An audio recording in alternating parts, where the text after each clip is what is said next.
आणि आता मोठी बातमी आहे हर्षवर्धन पाटील यांच्या संदर्भातली। भाजपच्या बैठकीला हर्षवर्धन पाटील यांनी मात्र दांडी मारलेली आहे। निमंत्रण देऊनही हर्षवर्धन पाटील गैरहजर राहिले। दौंड या ठिकाणी भाजपचं अधिवेशन होतं। हर्षवर्धन पाटील हाती तुतारी घेण्याची आता चर्चा रंगलेली आहे।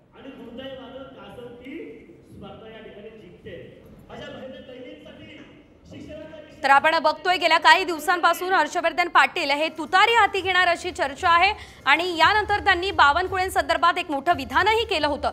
शिवाय आज त्यांनी आता त्यांची गैरहजेरी, त्यामुळे ते तुतारी हाती घेतात काय बघणं महत्त्वाचं असेल।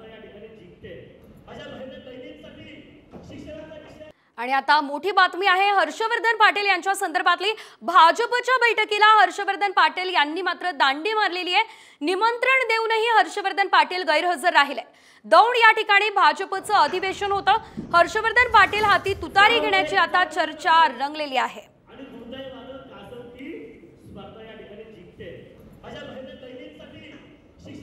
तर आपण बघतोय गेल्या काही दिवसांपासून हर्षवर्धन पाटील हे तुतारी हाती घेणार अशी चर्चा आहे आणि यानंतर त्यांनी बावनकुळेंसंदर्भात एक मोठं विधानही केलं होतं। शिवाय आज त्यांनी आता त्यांची गैरहजेरी, त्यामुळे ते तुतारी हाती घेतात काय बघणं महत्त्वाचं असेल।